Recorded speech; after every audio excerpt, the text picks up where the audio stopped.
Friends, కూటమి ప్రభుత్వం కొత్త పథకం ప్రారంభించింది. దీనికి సంబంధించిన వివరాలు మనం ఇప్పుడు తెలుసుకుందాం.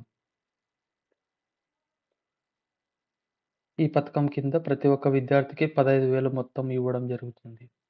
ఇంట్లో ఒక రేషన్ కార్డ్‌లో ఎంతమంది విద్యార్థులుంటే అంతమందికి 15,000 అమౌంట్ ఇవ్వడం జరుగుతుంది.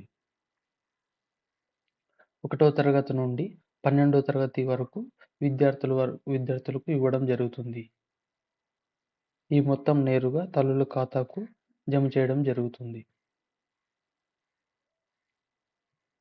ఈ మొత్తం 12 జూన్ 2025న జమ చేయబడుతుంది. మొత్తం విద్యార్థుల సంఖ్య 67,27,164 మంది ఉన్నారు.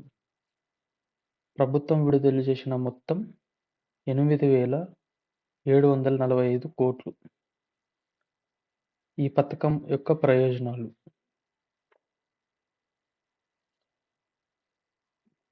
పిల్లలకు విద్య కొనసాగించేందుకు ఆర్థిక ఆధారం. ఎవరైనా చదువుకునే వారికి డబ్బు లేకపోవడం వల్ల విద్యను కొనసాగించలేకపోతుంటారు. వాళ్ళ కోసం ఈ పథకం చాలా ఉపయోగపడుతుంది. ఇంకొకటి తల్లులకు నేరుగా డబ్బు.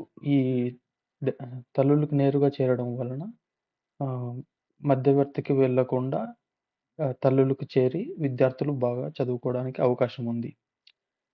చదువు వదిలే వారి సంఖ్య తగ్గుతుంది. ఇంతకుముందు చదువుకోవాలంటే తగిన డబ్బులు లేకపోవడం వల్ల చదువుకోకుండా ఆగిపోయేవారు. ఈ పథకం వల్ల అందరూ చదువుకోవడానికి అవకాశం ఉంది. ఈ వీడియో మీకు నచ్చినట్లయితే లైక్ చేయండి, షేర్ చేయండి మరియు ఈ ఛానల్‌కు సబ్స్క్రైబ్ చేయండి.